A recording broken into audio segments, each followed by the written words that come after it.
অক্ষয় তৃতীয়া। শাস্ত্রে বলা হয়েছে অক্ষয় সচ্যতে লোকে তৃতীয়া হরিবল্লভা। এই অক্ষয় তৃতীয়া হচ্ছেন হরির অত্যন্ত প্রিয়। আর স্নানে দানে অর্চনে শ্রাদ্ধে জপে পূর্বে জপে পূর্বজাত তর্পণে। এই তিথিতে বৈশাখের শুক্লপক্ষের সেই তৃতীয়া তিথি শ্রী হরির প্রিয়া হেতু সকলে অক্ষয়, একে লোকে অক্ষয় তৃতীয়া বলেন।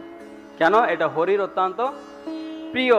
এই তিথিতে স্নান দান অর্চন শ্রাদ্ধ জপ পিতৃতর্পণের ফল অক্ষয় হয়ে থাকে। কতদিন অক্ষয় থাকেন সেটা আমরা বলবো। এই তিথিতে আমাদের শ্রী শ্রীমৎ আমার পরমারাধ্য গুরুদেব ছিল জয়পতাক স্বামী গুরু মহারাজ, তিনি বলেন যে এই তিথিতে যে অক্ষয় তিথি হয়ে থাকবে ফল, তার মানে হচ্ছে যে ব্রহ্মার আয়ুষ্কাল অবধি এর কোনো ফল ক্ষয় হবে না। যতদিন ব্রহ্মা থাকবেন ততদিন এর ফল অক্ষয় হয়ে থাকবে। তার মানে আমরা যতবার জন্ম নেব ততবার আমাদের সেই অ্যাকাউন্টটা ঠিকভাবে অ্যাক্টিভ থাকবে, কোনো কিছু ডিলিট হবে না। হ্যাঁ, এই কথাই বলা হয়েছে। আর সেখানে গুরু মহারাজ বলছেন যে আমাদের এই অক্ষয় তৃতীয়াতে চন্দন যাত্রা হয়, বিভিন্ন উৎসব হয়। আর এই অক্ষয় তৃতীয়াতে ব্রহ্মা প্রথম ভগবান থেকে পুরা ইঞ্জিনিয়ারিং কোর্স কমপ্লিট করার পর তিনি ফার্স্ট ট্রায়াল চালু করেছিলেন, একদম সৃষ্টি প্রথম চালু করেছিলেন। প্রথম সৃষ্টি কি করলেন? আমলকি গাছ দিয়ে তিনি সৃষ্টি শুরু করে দিলেন। প্রথম সৃষ্টি আমলকি গাছ। আচ্ছা, তো এইভাবে অনেক কিছু তিথি রয়েছে, এই অক্ষয় তৃতীয়াতে মহিমা রয়েছে। তা আজকে আরও কিছু অক্ষয় তৃতীয়ার মহিমা রয়েছে। এই তিথিতে ভগবানের যে অবতার, লীলা, ভগবানের অনেক লীলা অবতার রয়েছেন। তার ভিতর ষষ্ঠ অবতার পরশুরাম, ভগবান পরশুরাম এই তিথিতে তিনি ধরণীতে আবির্ভূত হন। তো পরশুরাম ভগবান তিনি শক্তাবেশ, তিনি দুষ্টের দমন করেন। 21 বার তিনি ক্ষত্রিয়দের বধ করেছিলেন এবং তার পিতা যমদাগ্নি উনাকেও তিনি বধ করে দিয়েছেন। উনার জন্মের খুব সুন্দর ইতিহাস রয়েছে ভাগবতমের নবম স্কন্ধে 15 অধ্যায়ে আপনারা পড়লে এই কাহিনীটা। হ্যাঁ, মাতাকে বধ করেছিলেন না? ওকে, তো তিনি ভাগবতমে বর্ণনা করা রয়েছে এই কাহিনীটা খুব সুন্দরভাবে। তো সেখানে তিনি ওনার পূর্বের কাহিনী, মহারাজ গভী ছিলেন, ওনার কাছে ঋচিক মুনি এসে বলছিলেন তোমার মেয়ে সত্যবতীকে আমি বিবাহ করতে চাই। তো বলছেন আচ্ছা, তা বিবাহ করতে কারণ ঋষি চেয়ে বসছে তো দিতেই হবে বিবাহ, কিছু করার নেই। তো একটা কন্ডিশন রেখেছেন। কি কন্ডিশন? 1000 ঘোড়া আমাকে দিতে হবে, সেই ঘোড়ার ডান কান অথবা বা কান শ্যামবর্ণ হতে হবে। পাওয়া যাবে? হ্যাঁ, তো ভাবছে যে গাভী চিন্তা করছে এটা তো আর ওনার কাছে সম্ভব নয়, আর যদি সম্ভব হয়ে যেত দিতেই হবে, কি করার আছে। তো উনি কী করলেন? তিনি রাজার কাছে গেলেন। রাজার কাছে গিয়ে সেখানে গিয়ে তিনি এই ঘোড়া তিনি নিয়ে আসলেন। ঘোড়া এনে ওনাকে দিলেন, তারপরে সত্যবতীর সাথে তার বিবাহ হয়ে গেল। তো এইভাবে তারপরে যখন ঋচিক উনার সত্যবতী পরবর্তীতে উনি একটা সন্তান চান যে আমাকে একটা পুত্র সন্তান দিতে হবে, তখন বললেন ঠিক আছে, একটা যজ্ঞের উৎপন্ন করব, সেই যজ্ঞে তোমার জন্য একটা পুত্র সন্তান প্রাপ্ত করাবো। তো এখন এত সুন্দর আনন্দের কথা উনি কি ওনার মাকে বলেছেন। সত্যবতী মা বলছেন তাহলে তো একটা কাজ কর, তোর তো কোনো ভাই নেই, তো তুই একসাথে দুটোই কাজ কর, তা তোর একটা সন্তান হোক আর তোর একটা ভাই হয়ে যাক। তো সেই কথায় গিয়ে আবার উনি ঋচিককে রিকোয়েস্ট করেছেন যে মাও একটা সন্তান চেয়েছেন। তখন উনি 2টা যজ্ঞের আয়োজন করেছেন, 2টা চারু তিনি করেছেন। করার পরে যজ্ঞে 2টা চারু আসার পরে 2টা চারু 2জনকে দিয়েছেন, ওনার কন্যা সত্যবতীকে দিয়েছে। সত্যবতী মার কাছে নিয়ে যাওয়ার পরে বলছেন যে তোর স্বামী যেহেতু নিশ্চয়ই তোর পূজাটা সে স্পেশালভাবেই করেছে, এই জন্য আমি তোর চারুটা খাই আর তুই আমার চারুটা খা। তো খেয়েছে, এবার সেইটা ঋষি শোনেনি। পরে যখন জানতে বলে আরে তুই এটা মহা ভুল করেছ, তোমার মা হচ্ছে ক্ষত্রিয়ী আর তুমি হচ্ছে ব্রাহ্মণী, সেই জন্য দুটো আমি আলাদাভাবে 2টা পুত্র ক্ষত্রিয় সন্তান আর ব্রাহ্মণ সন্তান তৈরি হবে, সেই জন্য আমি আলাদাভাবে সিস্টেমেটিক করেছি, আর তুমি সেটা উল্টে দিয়েছো, তাহলে তো কেসটা উল্টে যাবে। তো সেইভাবে সন্তান উৎপন্ন হয়েছে। তো যাই হোক, বিস্তারিত আলোচনা করার জন্য অনেক কাহিনী রয়েছে। তো এইটা হচ্ছে পরশুরাম ভগবানের কাহিনী। তারপরে এই তিথিতে এই যে আমাদের পাবনী গঙ্গা, এই পাবনী গঙ্গাকে মহান ভক্ত ভগবানের ভগীরথ, তিনি এই গঙ্গাকে সেই উচ্চতর গ্রহলোক থেকে তিনি এইখানে আনয়ন করেছিলেন। বিশাল বড় কাহিনী রয়েছে। উনার পূর্বপুরুষ 60,000 পূর্বপুরুষ ওরা অভিশপ্ত হয়েছিলেন, অভিশপ্ত হয়ে ছাই হয়ে গিয়েছিলেন। তো সেখান থেকে সগর মহারাজ তিনি অনেক প্রচেষ্টা করে, এর বিধান ছিল যে এই যে অভিশাপ থেকে মুক্ত হতে গেলে কি করতে হবে, গঙ্গা জল যদি সিঞ্চন করা হয় তবে সেই অভিশাপ থেকে মুক্ত হবে। এখন গঙ্গা জল কোথায়, গঙ্গা কোথায়? তো গঙ্গা তৎকালীন সময় ওই ব্রহ্মার কমণ্ডলীর ভিতর ঢুকে আছে। এ তো বহুত বড় অপারেশন। ওইখান থেকে কমণ্ডলী থেকে বের করতে হবে, তারপরে এইখানে আনতে হবে, তারপরে গিয়ে জল সিঞ্চন করা। তো সেখানে সগর মহারাজ চেষ্টা করলেন, পারলেন না। উনার ছেলে হংসমান তিনি চেষ্টা করলেন, তাও তিনি কমপ্লিট করতে পারলেন না। তারপর উনার ছেলে দিলীপ তিনিও চেষ্টা করলেন, তাও তিনি পারলেন না। তার পরবর্তী গেল উনার ছেলে। তখন এক ভক্তি আশ্রয় বৈষ্ণব মহারাজ বলছিলেন এক একজন প্রায় 10,000 বছর তারা এ প্রচেষ্টা করেছে, মানে 40,000 চেষ্টা করার পর তবে গিয়ে গঙ্গাকে আনা সম্ভব হয়েছে এখানে। তারপরে ভগীরথ গঙ্গা দেবীকে নিয়ে এসছেন। এখন গঙ্গা দেবীর সাথে কন্ট্যাক্ট করার পর গঙ্গা দেবী রাজি হয়েছেন। হ্যাঁ, ব্রহ্মা তখন তৎকালীন সময় তিনি চন্দ্রলোকে পাঠিয়ে দিয়েছেন। গঙ্গা চলে এসেছেন কোথায়? স্বর্গলোকে। স্বর্গলোক থেকে গঙ্গাকে এখানে আনতে হবে। গঙ্গা মাতা বলছেন হ্যাঁ আমি যেতে পারি, দুটো শর্ত আছে। কি শর্ত আছে? না, সেখানে গিয়ে আমি তো ওই সব পাপীগুলো রয়েছে যারা, তারা তো গিয়ে আমাকে স্নান করবে। স্নান করলে সাবান মাখবে, কাপড় কাচবে, তারপরে স্নান আদি করবে। কাপড় কাটা স্নান করা যেমন, তো ওর যে পাপ কর্ম ওইটা তো ধুয়ে দিয়ে আসবে। সেইগুলোতে আমি ধীরে ধীরে তো কুলসিত হয়ে যাব। লাস্টে আমার কৃষ্ণ নাম উচ্চারণ হবে না, ভক্ত সঙ্গ করতে মন হবে না, জপ করতে ভালো লাগবে না, শাস্ত্র পড়তে ভালো লাগবে না। এগুলো হচ্ছে পাপের ফল। তখন তো আমি ভক্তি থেকে পুরো ডাইভার্টেড হয়ে যাব। এইটা একটা। আর একটা হচ্ছে আমার যে বেগ রয়েছে সেই বেগ থেকে আমাকে কে ধারণ করবে? আমি তো পাতাল লোকে চলে যাবো, তাহলে তো তোমার উদ্দেশ্য পুরো হবে না, কারণ তুমি তো ভুল লোকে আছো। তখন বললেন ঠিক আছে, তখন দুইটা কেস সলিউশন করতে হবে। তো একটা কেসের জন্য ব্রহ্মাকে তপস্যা করতে করতে অনেক তপস্যা করার পর তিনি ভগবানকে প্রসন্ন করে ভগবানের কাছে গেলেন। একটা প্রবলেম হয়েছে কি না, এখন গঙ্গা মাতা একটা কন্ডিশন রেখেছেন, ওনার পাপ থেকে কে মুক্ত করবে? তখন ভগবান বললেন ডোন্ট ওয়ারি, সেখানে তোমার পাপ মুক্ত করার জন্য পুরো ডিটারজেন্ট রয়েছে। সেখানে আমার শুদ্ধ ভক্তরা রয়েছেন, সেই ভক্তরা সদাই তাদের হৃদয়ে আমাকে ধারণ করে থাকেন। আর এই আমাকে ধারণ করা অবস্থায় যে ভক্ত তোমাকে স্নান করবে, ইমিডিয়েটলি তুমি সমস্ত পাপ থেকে মুক্ত হয়ে যাবে, কোনো চিন্তা নেই। হ্যাঁ, তীর্থ কুরবানি তীর্থানি, সমস্ত তীর্থকে পবিত্র করেন আপনাদের মতো ভক্তবৃন্দ। হ্যাঁ, তো সেখানে ভগবান বলে দিয়েছেন। তারপরে গঙ্গা মাতা নিশ্চিত, ওকে ঠিক আছে, তাহলে নেক্সট কন্ডিশন কি হবে? এইবার খুঁজে যা সব কিছু রিসার্চ করতে করতে, ব্রাউজিং করতে করতে জানতে পারলেন যে একজন এই কাজটা করতে পারেন। কে? না, ভোলে বাবা করতে পারেন। তো বাবার সাথে কন্ট্যাক্ট করলেন। কন্ট্যাক্ট করার পরে বাবা বললেন এটা তো খুব আমার জন্য মহৎ কথা, সৌভাগ্যের কথা, কারণ গঙ্গা হচ্ছে ভগবানের চরণামৃত। এই চরণামৃত ধারণ করার আমি সেবা পাবো, এটা তো আমার জন্য কোটি জন্মের ফল। তো ঠিক আছে, আমি রাজি আছি। সঙ্গে সঙ্গে কন্ট্যাক্ট করে গঙ্গা মাতাকে ইনফরমেশনটা দিলেন। গঙ্গা মাতা, আরে তুমি কাকে ঠিক করেছো?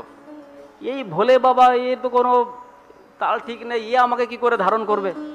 এই কথা যখন আবার বাবার কাছে গিয়ে বললেন, বাবা চিন্তা করলেন, আরে ভগবানের শ্রী পাদপদ্ম থেকে আবির্ভূত মা গঙ্গারও এই প্রকার অহংকার হতে পারে? তারপর বলছে ঠিক আছে, আমি ভগবানের ইচ্ছায় চেষ্টা করব। তো রাজি হলেন। তখন ভগীরথ বললেন ঠিক আছে, আমি রিস্ক নিচ্ছি, যদি বাবা ফেল করে দেয় তাহলে আর কি করা যাবে, আমি আবার অন্য কোনো চেষ্টা করব। তো বাবা রাজি হয়ে গেলেন, গঙ্গাও রাজি হয়ে গেলেন। গঙ্গা মাথা সেখানে বাবার মাথায় পড়লেন। পড়ার পরে বাবা বিশাল জটা ধারণ করলেন। ধারণ করার পরে যখন মা গঙ্গা সেখানে পড়লেন, ওখানে এক্সিট হওয়ার জায়গা পাচ্ছেন না, দরজা কোথায় খুঁজে পাচ্ছেন না, দরজাই খুঁজে পাচ্ছেন না, কোথা থেকে বেরোবেন? ভগীরথ বলছেন মা তুমি কোথায়? বলছে আরে আমি তো বেরোতেই পাচ্ছি না, পুরো আটকে গিয়েছি, দরজাই খুঁজে পাচ্ছি না। তখন আবার তিনি বাবাকে তপস্যা করলেন। তপস্যা করার পরে বাবা 4টে জটা খুলে দিলেন। খুলে দিলে মাতা গঙ্গা সেখানে 4 ধারা দিয়ে বহির্গত হলেন। তারপরে ভগীরথ এনে যথারীতিভাবে তার পিতৃপুরুষদের তিনি উদ্ধার করলেন। সেই জন্য আজকের দিনে পিতৃশ্রাদ্ধ তর্পণাদির অধিক ফল রয়েছে। হ্যাঁ, অধিক ফল রয়েছে। হয়ে গেল। তারপর অক্ষয় তৃতীয়াতে ব্যাসদেব ভগবান তিনি কি করেছিলেন? মহাভারত রচনা করেছিলেন। হ্যাঁ, মহাভারত রচনা করা খুব টাফ ছিল, কারণ যে লিখবে তো গণেশ। এর আবার একটা কন্ডিশন আছে, বলছে আমি খেলাধুলা করব, তুমি আবার কি, আমাকে এখানে অনেক সময়ের কাজ, এত সময় বসে থাকতে পারবো না। তো ঠিক আছে, কোনো রকম রাজি হয়ে গেলেন। রাজি হয়ে বলছে ঠিক আছে, যদি তুমি বন্ধ করে দাও তাহলে আমি আর লিখবো না। ভালো কথা, তো ঠিক আছে। তো ব্যাসদেব দেখলাম ঠিক আছে, তাহলে আমিও একটা কন্ডিশন রাখা যাক। তো ঠিক আছে, আমি যেটা বলবো ওইটা তুমি না বুঝতে পারলে লিখবে না। গণেশকে বললেন তুমি যদি না বোঝো শ্লোকটা তাহলে তুমি লিখবে না, বুঝবে তারপরে লিখবে। তো গণেশ বললেন ঠিক আছে, দুজনের কন্ডিশনে। তো প্রভুপাদ বলছেন যে এই ব্যাসদেব আর গণেশের যে যে যোগাযোগ, সহযোগিতার, পূর্ণ সহযোগিতার শুভ ফল হচ্ছে এই মহাভারত। সহযোগিতা না থাকলে কিছু করা সম্ভব নয়। দুজনে কোঅপারেশন করেছেন, সহযোগিতা করেছেন, তার ফলস্বরূপ আমরা এই মহাভারত পেয়েছি। তারপরে ভাগবতমও তিনি রচনা করেছিলেন। তাই মহাভারত, সেখানে ব্যাস গুফা রয়েছে, সেখানে বদলি বিশালে বদ্রীনাথে সেখানে ব্যাস গুফা, গণেশ গুফা রয়েছে, সেখানে এই তিথিতে মহাভারত রচনা হয়েছিল। তারপরে এই তিথিতে মা দুর্গা তিনি অন্নপূর্ণা রূপে আবির্ভূত হয়ে বাবা শিবকে তিনি অন্ন দিয়েছিলেন। তারপরে এই দিন থেকে সত্যযুগের, সমস্ত যুগের, বলা হয় যে সমস্ত যুগের স্টার্টিং আর এন্ডিং এই যুগেই হয়ে থাকে, এই তিথিতেই হয়ে থাকে, এই তৃতীয়া তিথিতেই, অক্ষয় তৃতীয়াতেই হয়ে থাকে। আচ্ছা, তারপর রয়েছে এই তিথিতে কুবের, ট্রেজারি ইনচার্জ কুবের। তিনি, সবাই আমরা বলি ট্রেজারি ইনচার্জ, আসলে ট্রেজারি ইনচার্জকে, ট্রেজারি ইনচার্জ মা লক্ষ্মী দেবী। ট্রেজারি ইনচার্জ এখানে কুবের, তিনি অনেক তপস্যা করার ফলে এই পদটা পেয়েছিলেন। শিব ভগবান ওনাকে এই অধিকার সেবা দিয়েছিলেন।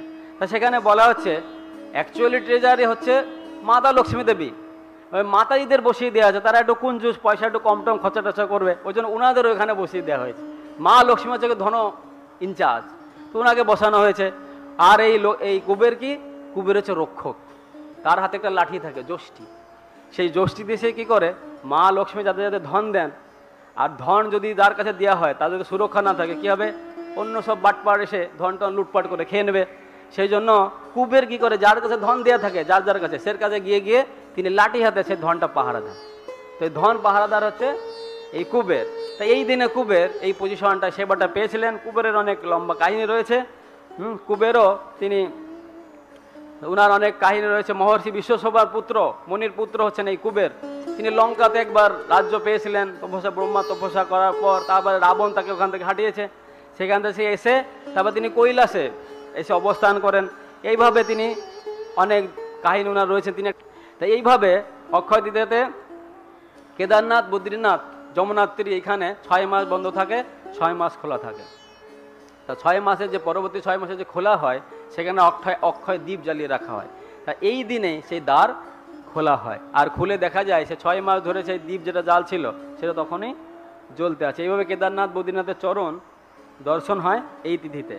আর এই তিথিতে বৃন্দাবনে বাঙ্কে বিহারীর চরণ দর্শন হয়। আমরা তো শিলা প্রভুপাদের কৃপায় অত্যন্ত সৌভাগ্যবান হয়েছি যে আমাদের মন্দির খুলতেই আমরা ভগবানের চরণ দর্শন পাই, কিন্তু ওখানে বাঙ্কে বিহারীর চরণ দর্শন পাওয়া যাবে না। ওখানে শুধুমাত্র দর্শন করতে গেলে এই অক্ষয় তৃতীয়ার দিন ওখানে গিয়ে আগে লাইন দিয়ে দাঁড়াতে হবে, তবে গিয়ে দর্শন পাওয়া যাবে। তারপরে এই তিথিতে চন্দনযাত্রা রয়েছে। এই দিনে ব্রহ্মার, এই দিনে ভগবান জব, একটা শস্যা রয়েছে, তিনি সেটাকে সৃষ্টি করেন, যেটা অত্যন্ত প্রিয়। জব সৃষ্টি করেন। আর এই দিনে শিলা প্রভুপাদ 1953 সালে ঝাঁসিতে তিনি লিগ অব দি ডিভোটি নামে, এই ইসকন সোসাইটি খোলার আগে তিনি আরেকটা সোসাইটি তিনি সেখানে ওপেন করেছিলেন, লিগ অব দি ডিভোটি। তো এইভাবে অনেক মহিমা রয়েছে। টাইম তো আমাদের ঘড়ি কাটা, ঘুরতেই চলেছে। তারপরে এই দিনে বসন্ত ঋতু শুরু হয়, গ্রীষ্ম ঋতুর অন্তিম হয়। আর এই দিনে মানসী গঙ্গায় ভগবান গোপদের নিয়ে, গোপিকাদের নিয়ে তিনি নৌকা বিহার করেছিলেন। নৌকা বিহারও এই দিন থেকে চালু হয়ে যায়। আর এই দিনে ভগবান হয়গ্রীব, তিনি হয়গ্রীব রূপ ধারণ করে আর একটা হয়গ্রীব অসুর ছিল, সে বেদ চুরি করে নিয়ে চলে যাচ্ছিল, তাকে বধ করে তিনি এই বেদ রক্ষা করেছিলেন। এই দিনে ব্রহ্মার একটা পুত্র, তার নাম হচ্ছে অক্ষয় কুমার, তার জন্ম হয়েছিল এই দিনে। আর এই দিনে একটা বিশেষ একটা কুণ্ডের নামই চেঞ্জ হয়ে গেছে, পাবন সরোবর।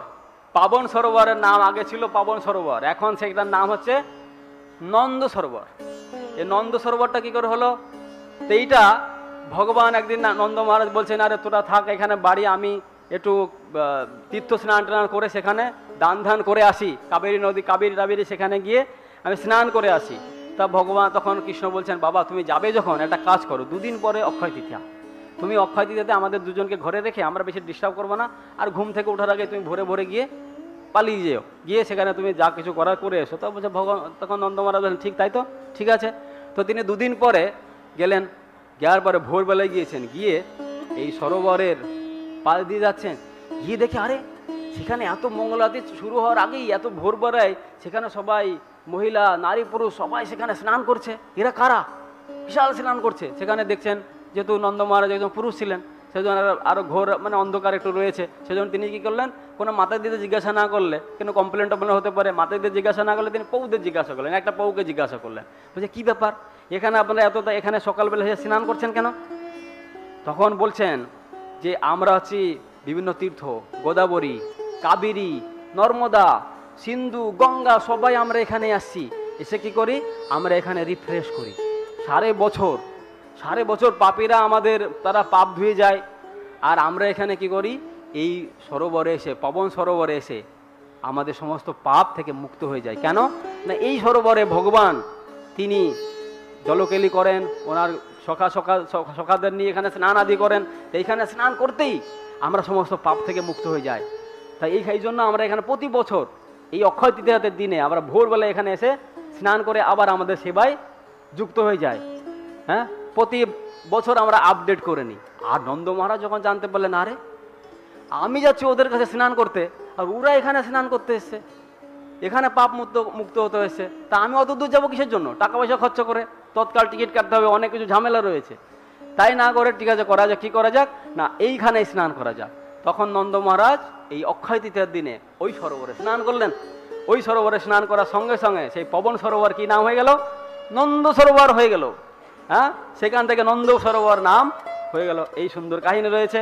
এইভাবে অক্ষয় তৃতীয়াতে দান ধ্যান করার বহু মহিমা রয়েছে, তা আপনারা জেনে নেবেন।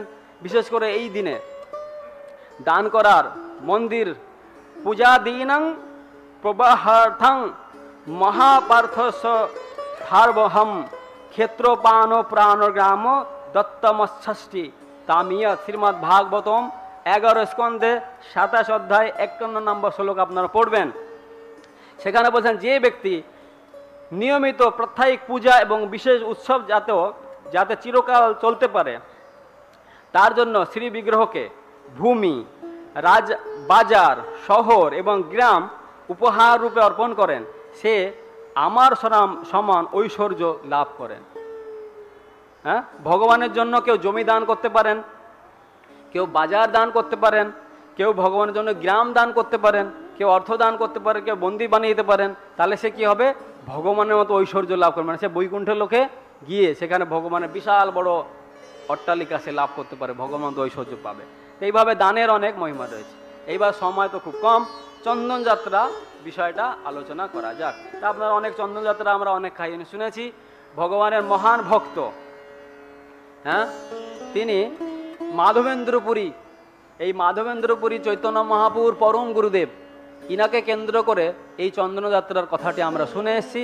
কিন্তু এরও পূর্বে এই চন্দন যাত্রা অনেকবার হয়েছে। এই তিথিতে ভগবান দুইজনকে স্বপ্ন দেখিয়েছেন, মন্দির উদ্ঘাটন করিয়েছেন। তা পূর্বে যেখানে আজকে আমাদের শ্লোকে ভগবান নৃসিংহদেবের কথা বলা হলো, রামচন্দ্রের কথা বলা হলো, তা আমরা একটু ভগবান নৃসিংহদেবের কথা বলি। তা আপনারা যখন অহোবিলামে ভগবানের যখন এই প্রহ্লাদ মহারাজকে ওখানে পাহাড় থেকে ছুড়ে দেওয়া হয়েছিল, আর পাহাড় থেকে পড়ার পরে প্রহ্লাদ মহারাজকে ভগবান তিনি রক্ষা করলেন। তারপরে তিনি হিরণ্যকশিপুরকে বধ করার পর ভগবান এই প্রহ্লাদ মহারাজ তখন ভগবানকে রিকোয়েস্ট করলেন, ভগবান আপনি তো আমার কাকাকে বধ করেছেন বরাহ দেব রূপে, আর আপনি নৃসিংহদেব রূপে আমার বাবাকে বধ করলেন, তাহলে আপনি একটা কাজ করুন, আপনি দুইজনে একটা মিলিত রূপ হয়ে যান। হ্যাঁ, তহবিলামে সেখানে অনেক বিগ্রহ আছে, সেখানে একটা বিগ্রহ আছে, সেই বিগ্রহের নাম আছে নৃসিংহ লক্ষ্মী বরাহ নরসিংহ বিগ্রহ।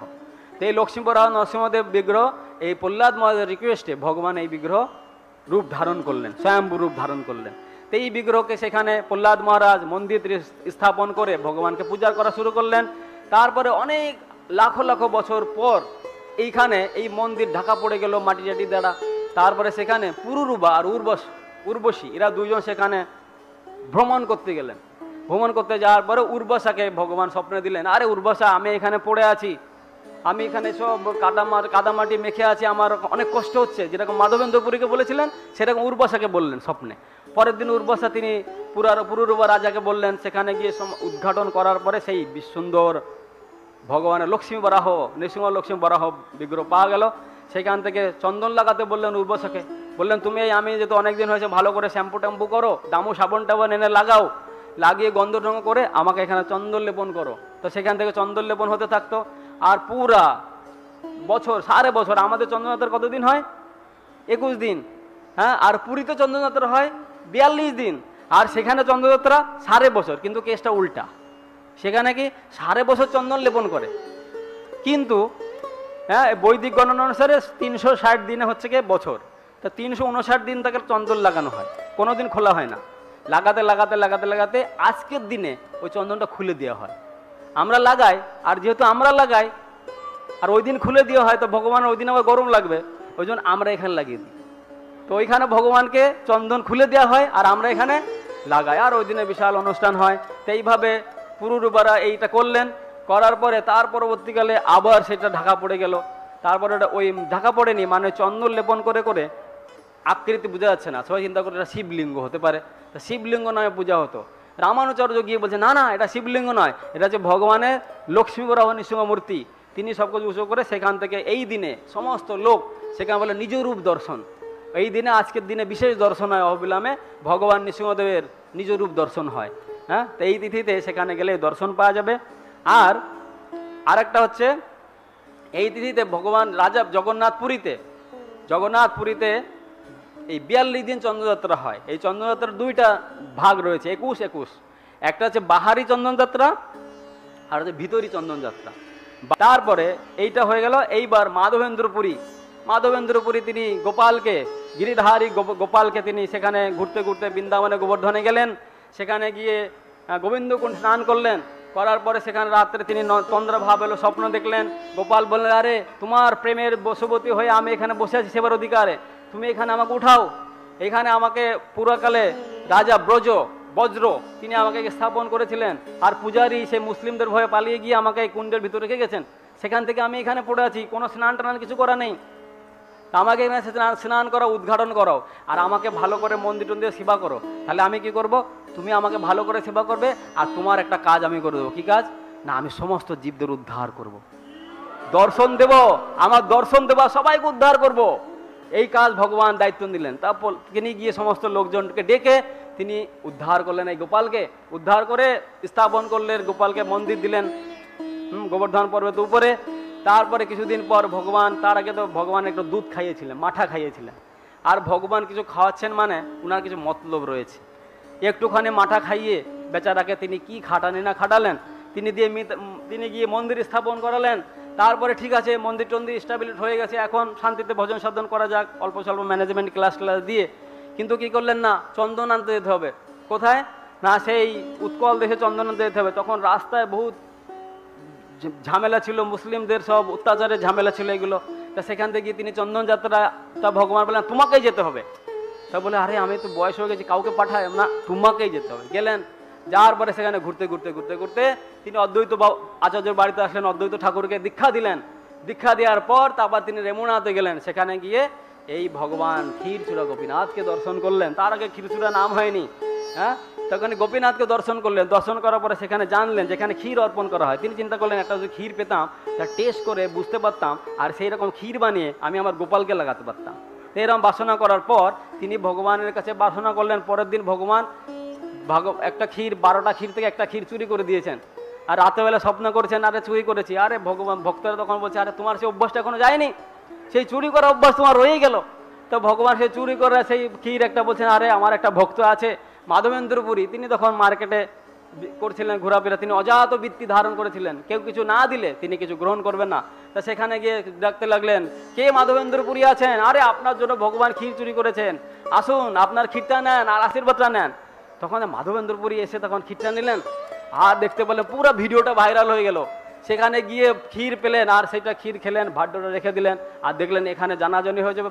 তিনি রাতারাতি সেখান থেকে চলে গেলেন, গিয়ে সেখানে গিয়ে চন্দন নিয়ে আবার আসতে লাগলেন। আসার পরে তখন গোপীনাথ তাকে স্বপ্নে আদেশ দিলেন, ওই গোপাল তাকে স্বপ্নে আদেশ দিলেন আরে তোমার এত কষ্ট করে আসার দরকার নেই, হ্যাঁ আমার অভিন্ন দেহ এখানে রয়েছে, কে না এই গোপীনাথ। এই গোপীনাথের তেতা যুগে ভগবান রামচন্দ্র চিত্রকূটে যখন সীতা মাতাকে নিয়েছিলেন বনবাসে, তখন তিনি একটা গোবৎস দল যাচ্ছিলেন, সেখানে মিসকে আসছিলেন। সীতাদেবী বলছে আরে তুমি আমাকে দেখে মিসকে আসছো, কী ব্যাপার, আমাকে কাপড় টাপড় পরা ঠিক হয়নি? তা বলছে না না সব ঠিক আছে। কি হয়েছে না এই আমার ছোটকালের কথা মনে পড়ে গেছে, কি না আমার পরবর্তী লীলা রয়েছে, কি আমি সন্ন্যাস রূপ ধারণ করবো, তখন তুমি আমার সাথে থাকতে পারবে না।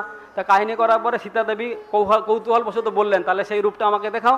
তা ভগবান কি করলেন, একটা পাথরের পরে তীর দিয়ে একটা অঙ্কন করলেন, কি একটা ভগবানের বাল বিগ্রহ, গোপালের একটা বাল বিগ্রহ অর্পণ করলেন। তা সেই বিগ্রহটা যখন দেখালেন, এখন স্ত্রী স্বামীকে বস্ত্রহীন দেখে তার লজ্জা লেগেছে, দেখছেন ভগবান ন্যাংটা রয়েছে, বস্ত্রহীন ছোট বালক। তো বলছেন তাহলে এত সুন্দর হয়েছে দেখতে, আর হাতটা দিয়ে দেখেছেন আর ভগবানকে বলেছেন তুমি তাহলে একটু বস্ত্র পরিয়ে দাও, বিগ্রহটা ড্রয়িংটা তো ভালো ফার্স্ট ক্লাস ড্রয়িং করেছো নাম্বার 1, এখন তুমি একটু বস্ত্র পরিয়ে দাও। তখন তিনি ভগবান আবার তীর দিয়ে যখন বস্ত্র পরাতে গেছেন, সেখান থেকে ঝরঝর করে রক্ত বেরোনো শুরু হয়ে গেছে। আরে তখন সীতা মাতা ভয় খেয়ে গেছেন, কি ব্যাপার? তখন সীতা বললেন, রামচন্দ্র বললেন আরে তোমার স্পর্শে, তুমি হচ্ছে হল্লাদিনী শক্তি, তোমার স্পর্শে এই বিগ্রহ অটোমেটিক প্রাণ প্রতিষ্ঠা হয়ে গেছে, মন্ত্রতন্ত্র দরকার নেই, এখানে প্রাণ চলে এসছে, এখন থেকে তোমার এই বিগ্রহ সেবা করতে হবে। তখন সেইখানে সীতা মাতাকে দিলেন বিগ্রহ সেবা, এই বিগ্রহ সেবা চালু হয়ে গেল। এবার যখন বনবাস শেষ, তখন বিগ্রহকে স্থাপন হস্তান্তর করতে হবে, হ্যান্ড ওভার করতে হবে। সঙ্গে সঙ্গে টেলিগ্রাম করলেন ব্রহ্মাকে, ব্রহ্মা চলে আসলেন। ব্রহ্মা বলছে আরে আমি তো কোনোদিন বিগ্রহ সেবা জানিই না। প্রথম এই ডিটিওরশিপ কোর্স সীতা মাতা ব্রহ্মাকে দিলেন। তো ডিটিওরশিপ কোর্স দেওয়ার পরে পুরা বিগ্রহ সেবা দায়িত্ব দিয়ে সীতা মাতা চলে গেলেন। সেই বিগ্রহ পরবর্তীকালে রাজা এইখানে স্থাপন করেন এই উড়িষ্যাতে। তা সেই বিগ্রহ নাম পরবর্তীকালে তিনি ক্ষীরচূড়া মাধবেন্দ্রপুরী, যার জন্য গোপীনাথ ক্ষীর কইলা চুরি। তো এইভাবে নিত্যানন্দ মহাপ্রভু চৈতন্য চৈতন্যতে কৃষ্ণদাস কবিরাজ গোস্বামী বলছেন মহাপ্রভু এই গোপীনাথ দর্শন করতে গিয়েছিলেন 4 জনকে নিয়ে, নিত্যানন্দ প্রভু সহ আরও 3 জন ছিলেন, টোটাল 5 জন। গিয়ে মহাপ্রভু এই বিগ্রহ দর্শন করে মহাপ্রভু নিজে মুখে এই কাহিনীগুলো নিত্যানন্দ সহ আরও 3 জন ভক্তকে তিনি শ্রবণ করাচ্ছিলেন। তা শ্রী চৈতন্য চৈতন্যের মধ্য 4র্থ অধ্যায়ে আপনারা এই লীলা পাবেন। আমাদের সময় অতিক্রান্ত হয়ে গেছে, ভগবানের দর্শনের জন্য সবাই লালায়িত আছে। তা আমরা এখানে আজকের সংক্ষিপ্ত আলোচনা সমাপ্ত করছি। হরে